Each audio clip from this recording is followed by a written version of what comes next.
we will see data protection in TKIP and CCMP. With wireless LAN networks, we had first the wired equivalent privacy protocol, okay, WEP protocol. Okay, that was the earliest. It was designed to provide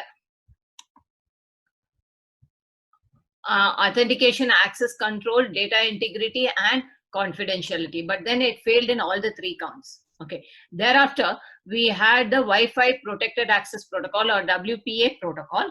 Okay, that used the same network. Okay, the same hardware, but then changes were done in the firmware. They didn't want to change, make it very costly, so they maintained the same hardware and they made changes in the software, that is in the firmware. Okay, and this the official implementation is WPA. Okay, and the technical name given for that is Temporal Key Integrity Protocol, TKIP. That is what we will be seeing now. So here TKIP also used the same encryption protocol, that is RC4. Okay, in RC4 we generated a key string. Okay, what is the main drawback of WEP? Okay, the main drawback was because of the key that was used in used for encryption. Okay, the RC4 key, we used a 64-bit key. Okay, already we have seen 64 bits is very small size. Okay, now what does this 64-bit key consist of? You had a 40-bit secret key and concatenated with a 24-bit initialization vector or ID. Okay, so we had 64 bits in the key. Okay, now among these two components, this secret key, or S, a 40-bit component, is common for all the mobiles corresponding to this access point. Okay, and only this 24 bits IV. Now what is IV? Initialization vector is something that was inbuilt into the system by the manufacturer. Okay, so it is unique for every mobile device that you have. Okay, so only this 24-bit component IV was different in the 64-bit key. Okay, these 40 bits is common for all the mobiles. So when you have only 24 bits variation, maximum you can have only 2 to the power of 24 different frames. Okay, so that is around 35,600 and odd different frames, and so the frames get repeated over a short period of time. That was the main flaw in WEP. So what they did was, in the next version, they increased the bit size to 104 bit, to 128 bits. Okay, so there they used 104 bit shared secret and 24 bit IV. Okay, but again, the shared secret is going to remain the same, so the flaw continues. The variable part is very small, and so the per frame key stream repeats frequently. Okay. So what is the change that was done in TKIP? Okay, the way the key was being framed, that is the main difference. Okay, the encryption key in TKIP is 128 bits. In this key is much more sophisticated. They used a much more sophisticated method to generate it. We will just now see what it is. Okay, and there is much randomness in most of the 128 bits of the key. Earlier we have seen the 40 bits was remaining the same for all the keys. Okay, whereas here 128 bits of the key, most of the bits were randomized. Okay, so the probability of the key stream collisions was negligible. TKIP generates a random and different encryption key for every frame that is sent. Okay, how is this done? It is done by a process called two-phase key mixing. Okay, what is this two-phase key mixing? Okay, that is, yeah, this is a block diagram of the two-phase key mixing procedure.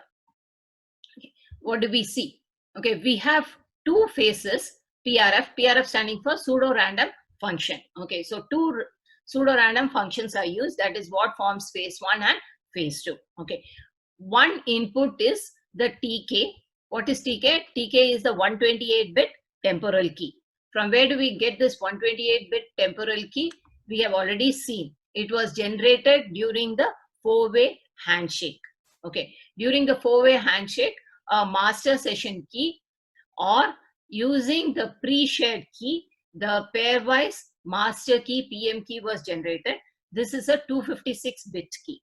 Okay, now from this, a 384-bit pairwise transient key was generated. This 384 bits was divided into 3 chunks of 128 bits each. That is temporal key, key confirmation key, and key encryption key. Okay, so this temporal key is what is used here. So we use this 128 bits of temporal key. Then the sender's MAC address. This is unique for every sender. Okay, then you have a 48-bit sequence, frame sequence counter. Okay, for every frame that you are sending, the sender maintains a sequence counter. Okay, so that is 48 bits wide. Okay, 48 bits means 6 bytes wide. Okay, from the 6 bytes, the 4 most significant bytes is taken, that is 32 bits. So 128 plus 48 plus 32, that comes to 208 bits input, and the pseudo-random function PRF1 from that 208 bits generates a 80-bit quantity. Okay, now using this 80-bit quantity and the 2 least significant bytes of the sequence counter. Okay, sequence counter, we said it is 48-bit bits wide. From this, the 4 bytes, most significant bytes are used by PRF1. The 2 least significant bits are used by PRF2. Okay, now this from the 16 and 80 bits, that is 96 bits, PRF2 generates a 104-bit quantity. Okay, now this 104 bits and 24 bits taken from the sequence counter together form the RC4 per frame key. That is your 128-bit key in TK-IP. The randomizing capability of the key mixing function that is done by the 2 pseudo-random functions, PRF1 and PRF2, and the large key size, that is 128 bits, guarantee that key stream collisions never occur. So, known plain text attacks that could be successfully launched on WEP are now avoided. Okay.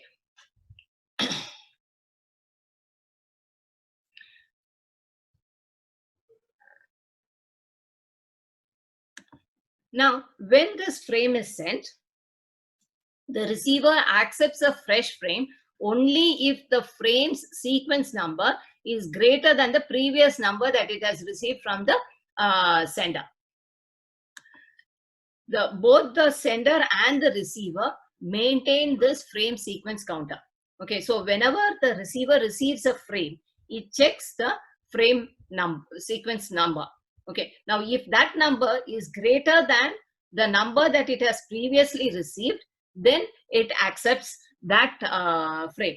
Otherwise, it will not accept it. Okay, it knows that it could be a replay attack, and so that frame will not be accepted. Now, here when you see,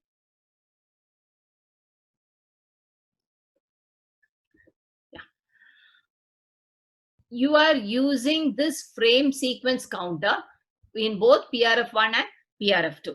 Okay, now in PRF1, you see that only the most significant bytes are used. Okay, so when do the most significant bytes change? They will remain the same till as long as the 2 least significant bytes changes. Okay, like if you have a 3-bit counter, you see that it is 001, then it increments to 001, then it increments to 010, 011. So then only it goes to 100. Okay, that means for the first 4 counts, the third bit is remaining as 0. It changes only after 4 counts. Okay, same way, when you take this 48-bit frame count, okay, till these least significant bytes are changing, this remains constant, or this 4 most significant bytes will remain constant for 2 to the power of 32. Sorry, 2 to the power of 16. Okay, you have 2 least significant bytes. So that is 2 to the power of 16 frames. That is 65,536 frames. These 4 most significant bytes are going to remain the same. Okay, now after 65,536 frames, this changes. Okay, once this changes, again that will remain constant for the next 65,536. That is 2 to the power of 16 frames. Okay, so this PRF will function, or you will get a new value out of this only for 2 to the power of 32 frames. Once in every 2 to the power of 32 frames. Fine. Yeah. Now this PRF2 will keep changing for every frame, because this is the least significant bytes of the sequence counter, and the frame count keeps changing for every frame that is sent. So this keeps changing. Okay, so you get a different key for every frame that is being generated.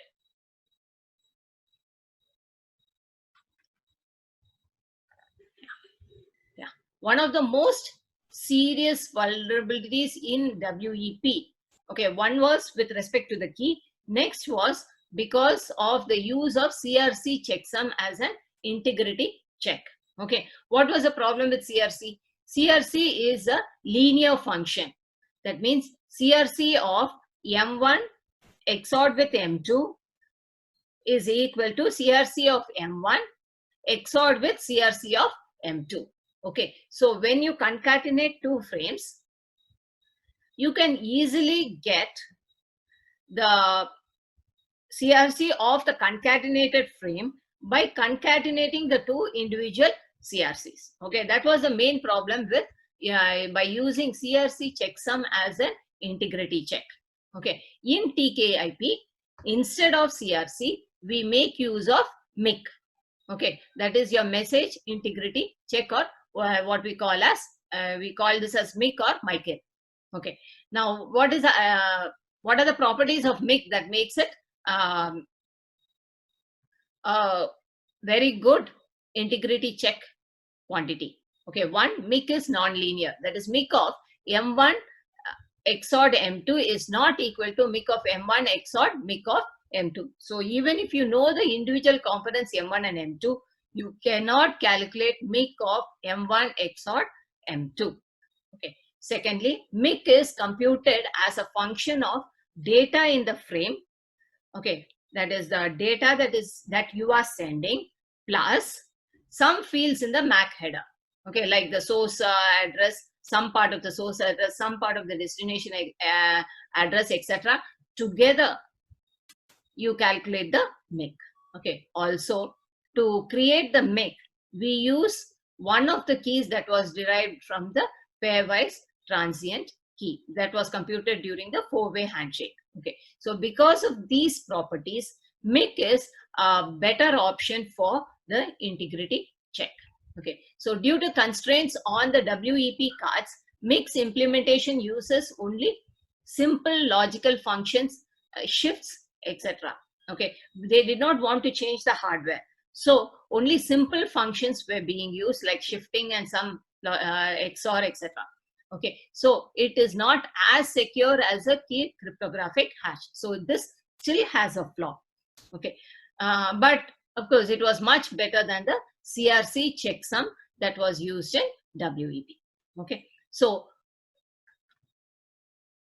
this gives you an overall idea of TKIP.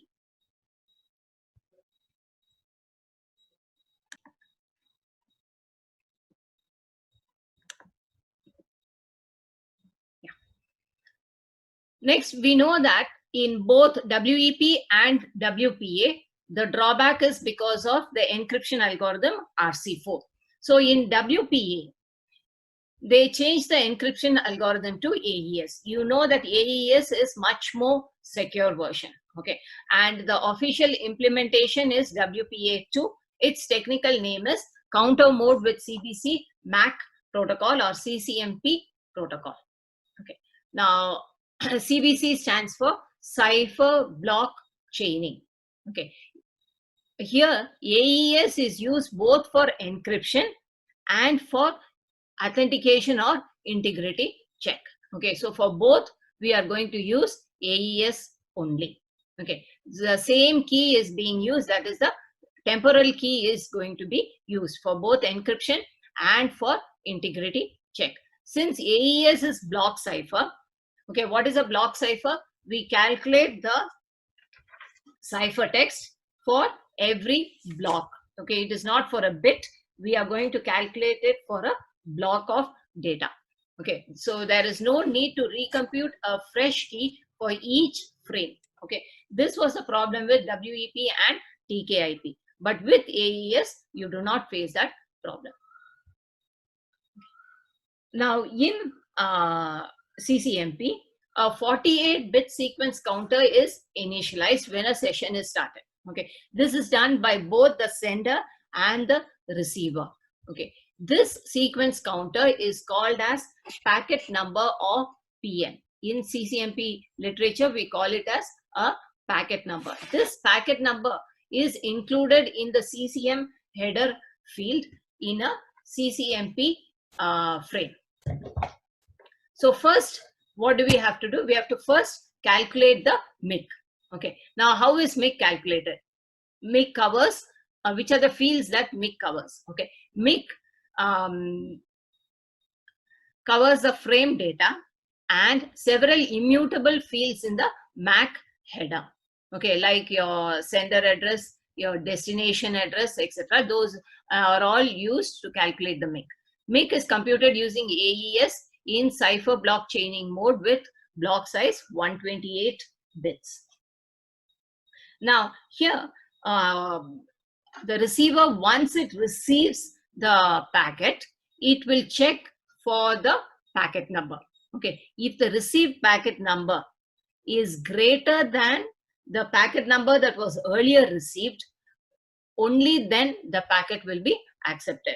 Otherwise, the packet will be discarded, assuming that somebody is trying to play a replay attack.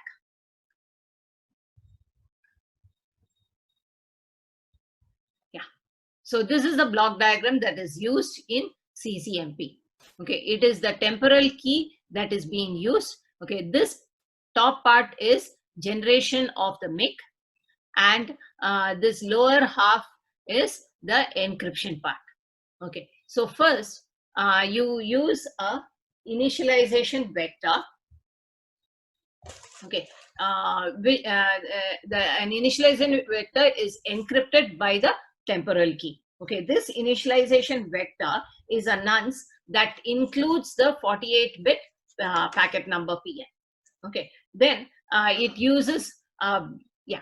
So the output of this and another field AAD1, that is additional authentication data, that is some fields from the MAC header, that is your MAC addresses of the sender, the destination, the sequence control, and frame type.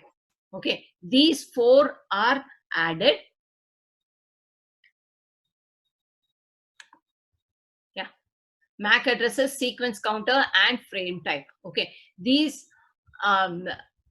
some bits from these are taken as ADD1, and the result of this is XORed, and that is encrypted using the temporal key. Okay, now the result of this is XORed with ADD2. Again, ADD2 is some other fields of the same MAC addresses, sequence control, and frame type. Okay, and that is encrypted, and the result of this is XORed with P1. Now the message that you want to send, the frame, okay, is divided into different parts. Okay, P1, P2, P3, Pn, etc. Okay, different. Say you have n blocks, P1 to Pn. Okay, so the result of each is XORed with one block, and the result that you get is encrypted using the temporal key. Okay, and so you go through the blocks in the frame are sequentially processed, and finally what results is a 8-byte MIC address. Okay, MIC. Okay, so using this process we get the MIC. Okay, so in creating the MIC, the initialization vector is involved and these additional authentication data are used. Okay, then we use the different frame data. So you get the MIC. Now, once you get the MIC, the next step is encryption. So here, the frame data and the MIC are concatenated. That is, you have the frame data, the n blocks P1 to Pn and MIC. All these are concatenated and then encrypted using AES in counter mode. Okay. Now, count is a function of the Pn, that is a packet number, the 48-bit packet number that you have. Okay.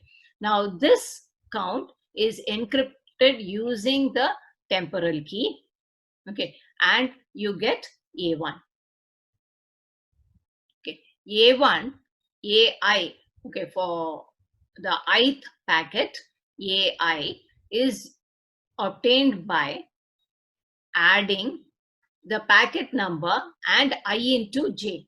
Okay, I is the packet number for the ith block.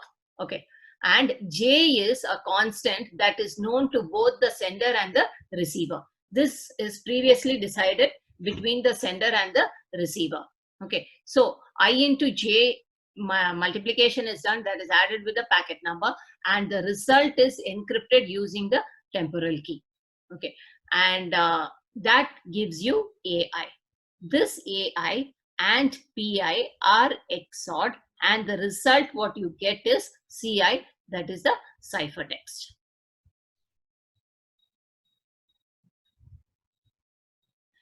So now the frame includes two fields, the CCMP field and the MIC field. On receiving the frame, the receiver has to do the reverse process. That is, the operations performed by the sender are reversed. That is, first this decryption is done and then this MIC verification is done. Okay, so thereby in CCMP we are using AES protocol, and so all the flaws that were there in WEP and the previous versions, okay, they were overcome.